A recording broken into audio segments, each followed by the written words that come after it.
좌익 판결을 심판한다 또는 이상한 판결들이 요즘 많지 않습니까?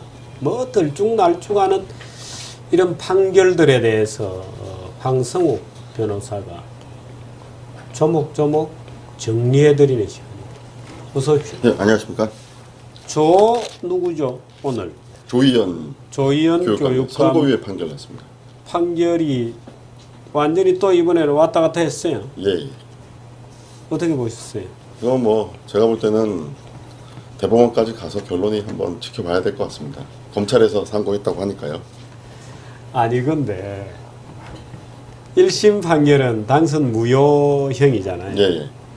근데 2심 판결은 또 선고유예잖아요. 예. 이렇게 스윙을 해도 되는 겁니까? 그러니까 판결 선고의 결과에 따라서 무효냐 아니냐가 확 달라지기 때문에 예. 이런 왔다 갔다 하는 판결은 법원 스스로가 조금 지양해야 되지 않을까 그렇게 생각합니다. 그리고 또 일부 뭐 무죄가 된 것도 아니고 유죄를 인정한다 그러면서 또 이렇게 하는 건 또 무슨 행위인지 참. 오늘 어떤 얘기 해주시겠어요? 일단 지난해 제가 이제 종북이란 발언을 하면 안 되느냐라는 질문 하도 많이 받았어요. 예. 아, 그 지난주에도 그 얘기했죠. 예. 근데 아직 대법원 확정 판결이 나지 않았기 때문에 일단 확정 판결을 한번 지켜봐야 될 것 같습니다. 종북이라는 말을 자체를 쓰는 거야 아무 문제도 없는 거죠 지금도. 예, 근데 그렇죠. 문제는 이제 소위 이제 특정 인물에 대해서 네가 종북이라고 했을 때 그 종북이라고 하는 것을 불명예로 받아들인다 사람도 있다. 예. 그 이제 2심에서는 본 거죠. 그렇죠. 근데 종북을 종북이라고 말하지 못한다면 이게 홍길동 전에 아버지를 아버지라고 부르지 못하는 뭐 그러니까 그런 그 언어 자체에 불명예가 있는 건 아닌데. 그러니까요. 그죠? 예. 그러니까 그게 사실에 부합하느냐 여부를 따져서 맞습니다. 판결을 해야 되는데 언어 자체를 금지시킨다는 것은 이건 뭐 중세 무슨 뭐 종교 재판도 아니고 예. 그렇군요.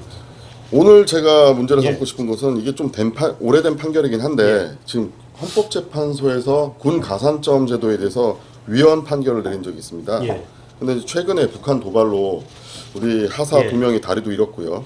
또 전쟁의 위험이 느껴지자 그 전역 예정인 병사들이 전역을 연기하는 미담 뉴스도 나왔는데 예, 80 뭐 예, 몇 예. 명인가.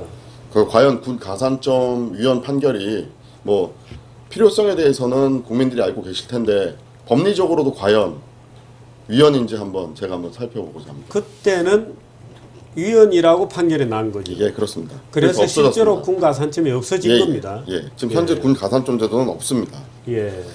그래서 완전히 먼저 없어진 겁니까? 예, 그렇습니다. 지금 전역 장병에 대한 가산점은 없습니다. 아, 그렇습니까? 예, 그럼 혹시 아니 근데 우리가 평소에 예, 많은 형태의 가산점을 주는 제도는 있잖아요. 그렇죠. 예를 들어서 뭐 국가유공자, 아니 대학교 입학 같은 것만 하더라도 예. 무슨 지역 할당제가 있고 뭐 그렇습니다. 저소득층 할당이 있고 수상 경력에 대한 가산점도 있고. 가산점이 있고 예. 다 있잖아요. 예, 예. 근데 그건 무효들이 아닌가요? 그거는 아직 그 판결 문제가 된 것은 없기 때문에 예. 섣불리 말씀드리기는 어려운데 어쨌든 군 가산점은 지금 없습니다. 그렇군요. 예. 그러면 그 가산점 왜 없어진 겁니까? 그 뭐 근거가 있을 거 아니에요? 일단 헌법재판소 논리를 제가 예. 간략하게 설명드리겠습니다. 이게 헌법 제39조에 그 자막으로 한번 띄워주시면 좋을 것 같은데. 예. 예. 한번 보시죠. 예. 이 모든 국민은 법률이 정하는 바에 의해 국방의 의무를 지는데 예. 이 항을 보시면 누구든지 병역 의무의 이행으로 인하여 불이익한 처우를 받지 않는다 이렇게 예. 규정하고 있습니다. 예. 근데 이 가산점 제도가 저 39조 2항에 근거한 제도라면은 일단 위헌이 안 되겠죠. 예. 그래서 헌법재판소는 저 조문이 근거 조문이 아니라고 일단 전제를 깔았고요. 아, 그래요? 예. 그다음에 두 번째 그 전제 하에서 이 가산점 제도는 남녀 간의 성차별이라고 몰고 갑니다. 그래서 남녀 간의 성차별이기 때문에 평등권 침해라고 위헌이라고 이게 헌법재판소의 논리입니다. 아, 그래요. 그러니까 헌법 제39조의 병력 의무와 관련된 위헌이 아니고 예, 예. 남녀 차별을 금지한 헌법을 위반했다고 본 거고요. 그렇습니다. 오. 그래서 이제 저 39조 2항을 근거 조문으로 보게 되면 예. 위헌 판결을 할 수가 없습니다. 예. 그러니까 저 조문이 근거 조문이 아니라고 얘기를 하는데 예. 근데 한번 조문 한번 보실까요? 예. 제가 이제 반론을 제기하는데 예. 1항에서는 모든 국민은 국방의 의무를 진다고 돼 있습니다. 예. 국방의 의무를 지고 있기 때문에 할머니나 아이나 할아버지도 모두 국방의 의무를 지게 돼 있어요. 예. 그래서 전시가 나면 징발법에 의해서 재산도 징발을 당하고요. 또 전시 사령관의 명령이 복종해야 되는 의무도 발생하게 됩니다. 아, 그렇군요. 예, 예. 그래서 국방의 의무는 남성만 지는 게 아닙니다. 모든 국민이 지게 돼 있는데요. 예. 여기 조문을 잘 보시면 2항에서 꼭 집어가지고 병역 의무라는 말을 쓰고 있습니다. 예. 국방의 의무의 이행으로 인하여 불이익한 처벌을 받지 아니한다고 하지 않고 딱 집어서 병역 의무의 이행이라는 말을 썼는데요. 아, 국방의 의무와 병력 의무는 다르죠. 예, 다릅니다. 예. 근데 이제 우리 헌법을 보시면 모든 국민은 어떤 의무의 이행으로 불이익한 처우를 받아서는 안 됩니다. 예. 그건 당연한 전제인데요. 예. 왜 하필 39조 2항에다가 꼬집어가지고 병역 의무의 이행으로 인하여 불이익한 처우를 받지 않으라 왜 썼을까요? 저는 저것을 근거 조문으로 보지 아니한 헌법재판소의 견해에 좀 반대하는 입장입니다. 예. 그래서 평등권의 그 비교 대상이 문제가 되는데 예. 이게 미국 판례에서도 동일한 사례에서 지적을 했지만 남자와 여자를 비교 집단으로 보지 않고요. 예. 병역 의무자와 병역 면제자 간의 비교 집단을 그렇게 설정을 했습니다. 그래서 병역 의무자와 병역 면제자 간의 차별을 두는 것이 과연 합리적이냐 아니냐 이렇게 따져야지 그렇죠. 남자와 여자의 차별이냐 이렇게 봐서는 안 된다라는 것이 그 미국 판례 입장이기도 합니다. 그렇군요. 그러니까 병력 의무자냐 병력 비의무자냐는 것만 보면 예, 전혀 다른 해석이 나올 수 있는 거다 이거죠. 그렇습니다. 근데 저 조항에 근거하지 않고 성차별 조항으로 끌어다가 평등 판결한 11조 거죠. 평등권 위배라고 이렇게 헌법재판소가 갔죠. 그러니까 저걸 남녀 문제라고 본 거군요. 병력 문제라고. 그리고 더 재밌는 것은 저 조문을 보시면 헌법재판소가 설사 39조 2항이 근거 조문이 된다 하더라도 저기서 말하는 불이익한 처우는 사실적인 처우가 아니라 법률적인 불이익한 처우를 말하는 것이기 때문에 예. 한 2년 동안 공부 못하고 군대에 있는다고 해서 그 손해는 사실적인 손해지 예. 법률적인 손해가 아니기 때문에 저기에서 말하는 불이익한 처우도 아니라고 그렇게 또 도망을 가죠. 위헌을 하기 위해서. 근데 이제 법률가들이 다 아시겠지만 사실적인 불이익과 법률적 불이익은 사실 구별할 수가 없습니다. 예. 그 예를 들자면 어떤 그 여성이 밤에 어떤 범죄자한테서 무슨 폭행을 당하거나 피해를 예. 입었을 경우에 그 정말 사실적인 피해죠. 예. 하지만 그 사실적인 피해에서 고소권이 발생하고 헌법상 형사재판 절차 진술권도 나오고요. 그리고 민사상 손해배상 청구권도 나옵니다. 헌법재판소 논리대로 한다면은 사실적인 불이익에 대해서 국가가 관여하지 않는다는 얘기가 좀 말이 안 되는 얘기죠. 그러니까 불이익한 처우를 단순하게 조건의 불이익 법률적 불이익한 처우만 받지 않게 하면 된다. 하면 되는 거 아니냐는 네. 게 헌법재판소 얘기고. 그렇죠. 설사 저게 근거 조문이라 하더라도. 그러니까 현실에서 발생하는 문제를 보충해주거나 예. 또는 현실에서 발생하는 불이익한 처우를 개선해주는 일체의 조치도 위헌이다 이렇게 주장한 거 아니에요? 그렇습니다. 아니, 근데 여기서 제가 헌법재판소가 무조건 잘못한 것은 아닙니다. 이게 예. 시청자들이 오해하시면 안 되는 게 저 당시에 제대군인에 관한 가산점 제도로 피해가 막심했었습니다. 그러니까 여성이 거의 만점에 가까운 점수를 받아도 합격을 할 수 없는 그런 상황이 벌어지고 있었고. 그러니까 가산점 자체가 절대적이어서 그렇습니다. 그 가산점이 없었더라면 충분히 들어갈 수 있는 예. 사람들 대부분이 가산점 때문에 기회를 놓쳤다. 예. 그래서 오늘 제가 비판하고 싶은 것은 예. 가산점 제도의 운영으로 인해서 여성이 아무리 노력을 해도 어떤 취업이 안 된다. 예. 이것은 위헌이 맞죠. 하지만 가산점 제도의 운영의 문제지 가산점 제도 그 자체를 위헌으로 판결한 것이 과연 옳은 것이냐. 초점이 그겁니다. 지금 아니 그 당시에 헌재가 판결할 때 네. 위헌이라고 할 때 가산점 자체를 위헌이라고 본 거예요. 아니면 그 가산점이 너무 많아서 예. 현실적으로 여자는 아무도 못 들어가더라. 그러므로 가산점을 적당히 조절하면서 위헌을 해소할 수 있다. 이렇게 본 거예요. 이게 참 재밌는 논란거리인데요. 예. 판결문을 보면 가산점 제도 자체를 위헌으로 판시했습니다. 아 그렇습니까? 예. 근데 그 이후에 논란이 되니까 헌법재판소도 뭔가 조금 미안했던지 그 국가유공자 등 예우 및 지원에 관한 법률에 대해서 10% 가산점에 대해서 또 위헌 심판이 올라왔는데 예. 그 판결에서는 10%가 위헌이라고 판결했어요. 아. 그러니까, 그러니까 유사 재판이 있었는데 예, 처음에는 가산점 자체를 위헌이라고 판결했다가 나중에는 10%는 너무 많이 준 거다. 예, 그렇습니다. 그러므로 다른 사람들과의 공무 담임 평등권에 예, 예. 위배되었다. 그래서 좀 5.18 유공자들 같은 경우에 10% 가산점을 받았다가 예. 그 자식들이요. 근데 이 판결 헌법 불합치 판결을 받아서 지금 5%로 내려갔습니다. 아, 그렇습니까? 예. 근데 뭐 국가 유공자들은 5.18도 국가 유공자에 들어가는 예, 거군요. 그렇게 유공자로 대우를 받습니다. 어. 현재 5% 가산점을 받고 있기 때문에 그래서 제가 봤을 5.18은 때는 5.18 특별법에 의한 구제 절차였는데도 예, 예. 일반 유공자로 되어 있군요. 예, 예, 카테고리는. 그렇습니다. 예, 예. 저는 그건 몰랐습니다. 그래서 뭐 상위 따로 되는 게 좋을 것 후견이라든지 같아요. 전모 유공자들, 예. 가족들 예. 이런 분들은 이제 국가 유공자 예우에 관한 법률에 따라서 가산점을 부여받습니다. 아, 그렇군요. 뭐 가산점이야 저는 뭐 그렇습니다만 그래서 군 필자에게 주는 가산점 제도 자체가 완전히 그때 없어진 거죠. 그렇습니다. 그래서 지금 다시 군 가산점 제도를 도입할 수 있느냐 여부는 그거는 논란의 여지가 있는데 예. 저는 다시 제정할 수 있다고 보는 입장입니다. 예. 그 형식 논리 같긴 하지만 헌법재판소가 심판하는 대상은 당의 법률 조문이기 때문에 예. 그때 그 법률 조문을 위헌으로 판결을 했는데 똑같이 만든다면 그것은 헌법재판소의 기속력에 위배가 되지만 예. 뭐 예를 들어서 뭐 5% 미만으로 3%라든지 자기 취득한 점수의 2%라든지 이렇게 평등의 원칙을 위배하지 않으면서도 그 국가를 위해서 희생한 사람들에게 보상을 하는 정도의 다시 제도를 위반한다면 그거는 다시 할 수 있다라고 보는 게 제 입장입니다. 그러니까 좀 구체화해서 예, 그렇습니다. 그 판결의 취지를 벗어나지 않으면서도 방법이 있다. 예. 그런데 현재 정부가 그런 노력을 하고 있나요? 지금 국방부에서는 계속 지금 군 가산점 제도를 도입하려고 노력을 하고 있는데 지금 몇 년째 지금 논의 중이죠. 그 가산점이 어디에 적용됐습니까? 예를 들어서 지금 뭐 경찰이라든지 그렇습니다. 경찰, 뭐 소방공무원, 국공립 학교, 그다음 6급 이하의 공무원들. 6급 이하 예. 공무원들. 고시 같은 경우는 해당이 안 되고요. 고시는 아니고요. 예.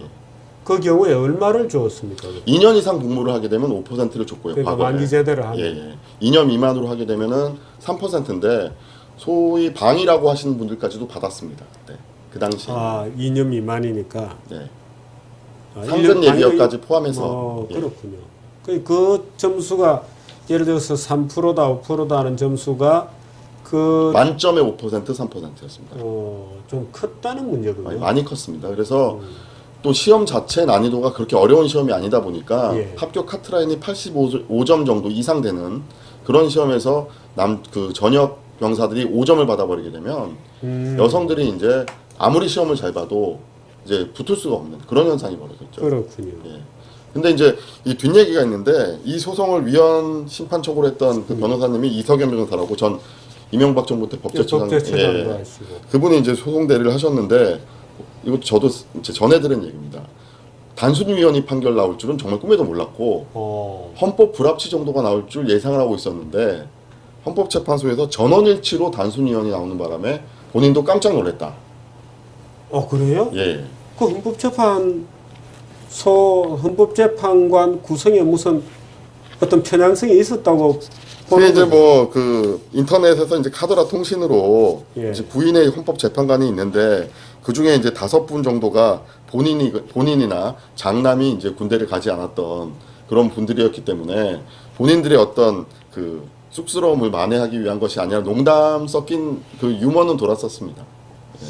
아니에요. 종종 인간은 그 자기의 입장에서 생각하는 편견에 사로잡힌 어떤 동물이기도 하기 때문에 꼭 뭐 자기가 의도적으로 이건 뭐 나의 이익을 방어하기 위해서라는 의도적 행동이 아니라 하더라도 약간 바이어스가 생길 수는 있죠. 특히 근데 헌법재판관 9명 중에 5명이 군대를 안 가거나 네. 큰아들이 안 예, 갔다는 거 예. 아니에요. 그러고도 헌법재판관이 되나요? 그래서 뭐 저는 개인적으로 공무원들은 좀 군대를 갔다 오신 분들이 많이 했으면 좋겠다는 생각 가지고 있는데 아니 군대를 뭐 갈 수 없었던 형편이면 모르지만 이거 좀 높은 것 같네요. 9명 중에 5분이라면은 상당히 많은 것 같습니다. 높은 겁니다. 예. 굉장히 높은 겁니다. 왜냐하면 이때 헌법재판소 판결문을 보면 예. 현역병 처분을 받는 통계가 80%가 넘는다고 판결문에 나옵니다. 예. 그렇다면 일반 국민들은 80% 이상이 현역병 처분을 받는데 헌법재판관에 9명 중에 5명은 면제를 받았다라면 일반인하고 좀 맞지 않죠. 그러요. 예, 그렇군요. 네. 좀 다른 신분에 속하는 사람들이군요. 예, 그리고 또 뭐 추가로 좀 말씀을 드리자면 이 이후에 남성 병역 의무에 대해서 위헌이다라고 또 한번 그 심판대에 올랐습니다. 남성만이 병역 의무를 지는 것은 위헌이다. 아 그래요? 예. 그건 누가 소를 청구해요? 뭐 제가 알기로는 남성연대에서 아 나? 헌법소송을 제기했는데 그래서 어떻게 됐어요? 그거 뭐 남성만 병역 의무로 지는 건 합헌이라고 나오긴 나왔는데 제가 말씀드리고 싶은 것은 이 모순되는 논리를 펼친다는 것이죠. 이 군 가산점 판결에서 그 아까 올렸던 그 39조 2항 예, 그 부분에 대해서는 그 별 의미 없는 조문이라고 하면서 그 근거가 없는 그런 조문이다라고 했는데 남성 병역 의무 판결에서는 저 조문이 있기 때문에 평등권 심사를 하는 척도를 완화해서 해야 된다. 예. 이렇게 말을 바꿉니다. 헌법재판소가. 말하자면 이중자 때군요. 그렇죠. 예. 그러니까는 평등권의 침해가 되느냐 안 되냐는 이제 법률가들은 다 아는데 자의금지 원칙이라는 원칙이 있고 또 하나는 비례 원칙이라는 게 있습니다. 예. 쉽게 말하면 자의금지 원칙을 대입하면 합헌이고요. 예. 비례 원칙을 대입하면 위헌인데 저희 남성병역 판결을 할 때는 저 39조 2항을 그 특별한 조문이라고 딱 얘기를 하면서 예. 평등권을 완화시키는 그런 기능으로서 작용을 한다고 하면서 완화된 심사척도로 들어갑니다. 자의금지 원칙을 대입해서 합헌이라고 나오고요. 아니 39조 2항이 그 자체로 병력의 의무 자체를 차별하거나 또는 구획을 지을 수 있는 기준은 아니고 예, 39조 2항이라는 것 자체는 예를 들어서 병력 의무를 필한 자에게 그 병력 의무를 이행하는 과정에서 생기는 불이익을 무언가로 보완해줘야 한다는 적극적인 행동을 오히려 명령하고 있다고도 볼 수 있는 거죠. 그렇습니다. 저도 불이익한 그렇게 생각하고 있습니다. 그러니까 불이익한 처벌을 받지 아니한다는 것은 병력 의무의 이행으로 생기는 뭔가의 불이익한 처우를 국가가 개선해줘야 한다고 하는 일종의 국가의 의무를 규정한 조항이기도 하거든요. 예. 그렇게 본다면 국가는 어떤 것이든지 방법을 만들어서 뭐 가산점이 되었던 다른 방법이 되었든지 뭐 일부 절차를 면제해 준다든가 뭐 예를 들어 면접을 면제해 준다든지 뭔가 뭐 처우를 개선할 수 있는 행동을 해야 되는 거 아니에요? 여기 그 가산점에 대해서 이제 반대하시는 분들 중에서는 이제 돈으로 보상해라 이런 분들이 계세요. 근데 외국 사례를 한번 들어보면요. 예. 미국 같은 경우에는 이제 완전히 모병제죠. 예. 뭐 전시에는 물론 징병제로 가긴 하지만 그 월급을 주는 군인인데도 불구하고 5에서 10% 가산점을 줍니다. 그리고 미 연방 공무원 중에서 제대 군인 비율이 무려 25%예요. 4명 중에 1명의 연방 공무원은 군필자입니다. 아, 그러고 예. 그리고 군 갔다 오면 뭐 시티즌십도 주고 군 갔다 오면 등록금도 엄청나게 저 장학금 그렇습니다. 주고 지원 많죠. 그 미국 판결을 보면 좀 멋있는 말이 나오는데요. 그 평등의 원칙이 평등권이라는 말이 악법의 피난처가 되어서는 안 된다라는 그런 말이 있습니다. 그러니까 어떤 법률에 대해서 국가가 국가 정책을 펴 나갈 때 있어서 평등권 침해라는 이유로 악법을 정당화시키는 뭐 그런 아주 명문이 나오죠. 평등권이라는 말이 예, 악법의 피난처가 되어서는 안 된다. 아니 된다. 예. 제가 이 법원은 좀 다음에 기회가 있으면 써먹어도 좋겠죠. 예. 되어서는 안 된다. 평등권이라는 말이 악법의 피난처가 되어서는 안 된다. 이게 평등권이라는 이 원칙이 참 재밌는 그 권리인데요. 우리가 하향 평등을 지향하지 않습니다. 상향 평등을 지향하고 있기 때문에 다 같이 못 사는 것이 평등하다라는 것은 결국 평등하지 않다라는 얘기거든요. 다 같이 못 사는 게 평등하다고 하는 것은 우리 헌법 정신이 이야기하고 있는 평등권의 기준에 부합하지 않는 않습니다. 거죠. 그렇습니다. 우리는 다 같이 잘 살자라는 평등의 원칙이기 때문에 문제는 이 방법론에 있어서 한꺼번에 다 올릴 수는 없지 않습니까? 예. 그러니까 그 과정 속에서 어떤 특정 집단이 그 조금은 우대를 받을 수 있습니다. 이제 그것을 그 미국 법원 자체는 그런 과정 속에 있는 과정 속에서 평등 원칙을 들이대 가지고 결국은 다 같이 못 사는 평등으로 만들면 안 된다는 의미가 있는 것이죠. 그렇군요. 예. 오늘 이 평등권이라는 개념에 대해서 새로 배우게 되는군요. 오늘 공부가 많이 됐습니다. 다음 주에는 뭐 해주시겠어요? 다음 주에는 시의적절한 판결을 또 가지고 나오겠습니다. 이 최근에 일어나는 것 예, 중에 예. 그리고 또 뭐 예. 특별히 없으면 또 주필님께서 관심을 가지고 있는 업무상 배임에 관련해서 또 한번 아니 그것도 좋고 오늘 병력 얘기했으니까 뭐지 저 양심적 소위 말하는 양심적 병력 거부에 알겠습니다. 대해서 테마는 좀, 많습니다. 예, 한번 좀 네, 지금 양심적 병역 거부에 대해서 하급심에서 지금 무죄가 번번이 선고가 되고 있는데 그건 나 걱정돼요. 대법원에서 일단 제동을 걸었습니다. 예, 그렇군요. 예, 오늘 여기까지 할게요. 고맙습니다. 네, 황 변호사 만나봤고요. 광고 하나 보도록 하시겠습니다.